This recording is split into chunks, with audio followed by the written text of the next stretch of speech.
In this class we're going to look at the law of diminishing marginal utility, probably better known as the law of diminishing returns. This law truly belongs in economics, but it's quoted widely in other subjects. But I suppose its background truly belongs with economists. Let's have a look at where we start from. The law states that the more we have of a commodity, the less we value an additional unit of it. Okay, so the more you have of something, the less you want some more of it. It's impossible to measure and be objective about utility, so we're going to have a few words about utility, but we're just using this idea of utility to illustrate a wider principle here, that the more we have of something, the less we want some more of it. So we use utility to illustrate this. The utility we experience from consumption of a particular commodity, I suppose, is psychological. It resides in our head. It's evaluated subjectively. It's not objective. We can't agree on it. You might like something, perhaps some food stuff, that I totally reject. I dislike it intensely. You get a lot of utility from that item. I get absolutely no utility. So it is subjective. It is psychological. Excuse me. We evaluate utility differently according to all sorts of factors. For example, our social status, our education, our income, neighbourhoods, friends, work, family background, upbringing, advertising, trends, fashions, all sorts of things influence how we view particular commodities. We can't make interpersonal comparisons of utility because of the intensity of feelings, and these can't be measured and compared. You might like something, but I really like it. Now we can't add those two together. We can't say both of us like it equally because of the intensity of the feelings. So when we're dealing with utility, there are many issues to take account of. The concept of marginality is used extensively in economics. This one it's one of the central planks of neoclassical economics. Neoclassical economics is the sort of economics you study at most universities and colleges. It's the type of economics typically we get in textbooks. It's about diagrams and graphs and interpretation of statistics and bits of mathematics, and so it's the type of economics we deal with mostly. And neoclassical economics tends to emphasize rationality and quantification, measurement and rational, logical, maximizing behavior.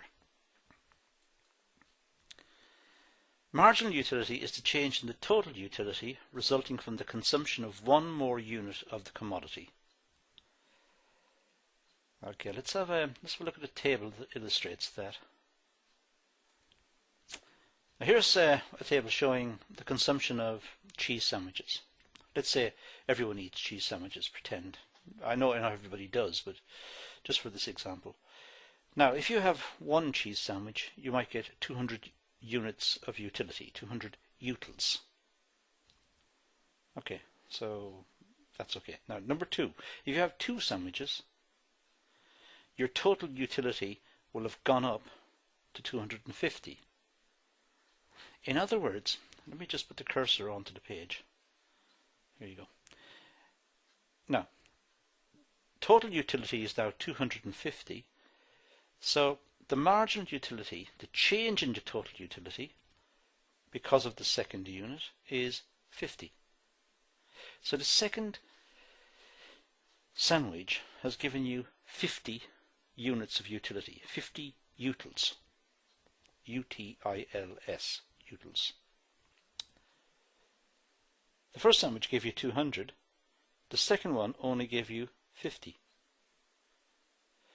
If we have a third sandwich, our utility might remain the same, in which case The change in the total utility, going from 2 to 3, this change, well, there isn't a change. So it's 0. The fourth sandwich only gives us 100 units of utility. You know, the fourth sandwich has made us ill. The fourth sandwich is far too much. We feel nauseated, overfull. So our utility, our margin utility from the fourth unit is minus 150. Our pleasure has fallen by 150 utils. It's gone down. We've overdone it. So, going from 1 to 2, we had 50 extra utils. The first one gave us 200. The second one gave us 50. The third one gave us nothing. No utils. No units of utility. No units of pleasure. The fourth one made us ill, so we actually lost utility. If we were to imagine that diagrammatically, it might look something like this. We have, along the horizontal axis here, we have the number of cheese sandwiches consumed. Up here we have the margin utility. Down here we have margin utility in the negative. So if we have 2 cheese sandwiches, we'd get 50 utils. The third one gives us nothing, this point here. The fourth one makes us ill. We lose 150 utils. That's exactly as the table has told us. The fourth one gave us minus 150 and the third one gave us 0. So that's the idea behind the diminishing marginal utility. Now let's look at taxation as an illustration of this one. Suppose that we take £1 sterling from a millionaire and give it to a very poor person. So we're taking £1 from a very rich person and giving it to a very poor person. The millionaire won't miss the pound so much, but the poor person will be very happy to receive it. So the rich person loses something quite small to him or to her, loses £1, and the poor person gains £1. We may reason as follows. The millionaire will lose 50 utils because the millionaire has got a lot of money. So the pleasure from that pound is very small. The more you have of something, the less pleasure the last unit gives you. So, taking £1 away from the millionaire hardly notices it, only loses a very small amount of utility, a very small amount of pleasure by being £1 poorer. So the millionaire loses 50 utils. However, the poor person gains, let's say, 200 utils. So, the millionaire loses 50, the poor person gains 200. In terms of a little table, a little account, if you like, a utility account, what we've got here is the millionaire is down 50, the poor person is up 200. So overall, the society has benefited by 150 utils. Therefore, taxing the rich and giving it to the poor seems to be a good idea, according to this. So we're using the theory to try and explain taxation. The benefits of what we've just done, in the redistribution of wealth, it means that redistributive taxation is desirable. You take from the rich and you give to the poor. And that way society in total is better off. So, looks like the idea wasn't perhaps all the way down to economists. Perhaps other people got in on the act. However, there's always a however in economics. There's always a downside, and here we go. However, what if the millionaire really loved money? and the loss of the pound caused them great anxiety and pain. What if the millionaire really loved money? The millionaire was a miser, absolutely loved money. What if? What if the millionaire valued the pound at 1,000 utils? 1,000 units of utility, 1,000 units of pleasure.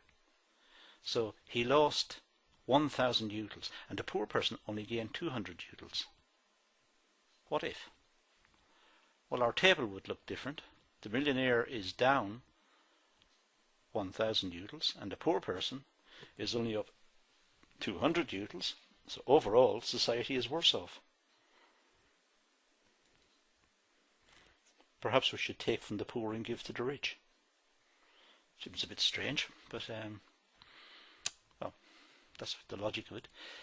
I suppose the problem really rests with this idea that we can't measure utility. The logic seems straightforward. The more you have of something, the less you want an additional unit. So go back to the millionaire. The millionaire has got £1 million in the post office or in the bank or wherever, under the bed. So the millionaire has £1 million. You take £1 from the millionaire. The millionaire doesn't value that £1 because it's got so much of it. The poor person values it a lot. That's the logic behind redistributive taxation. But we can't prove it. It could be, as we've got on the slide here. The millionaire loses 1,000 utils and the poor person only gains 200. The problem is utility is not measurable. It's not objective. So although it's sort of reasonable, we can't prove it. It's ultimately subjective. It's your opinion versus my opinion. And we can't prove this. We just have to agree, perhaps if we dispute it, we have to agree to differ. We can't prove it objectively. Maybe common sense should prevail in this debate. Problem with common sense is it should prevail whatever it is, and maybe your idea of common sense and my idea of common sense may also differ. So perhaps the differences between us might be significant. Okay, that's an overview of the law of diminishing marginal utility. What we should have got out of this is understanding the idea of marginal and understanding how this particular law gives us some sort of insight into our own consumption patterns, why we consume, and also into this idea of redistributive taxation and how the law can be used in that case, in that way. Okay then, thanks for watching.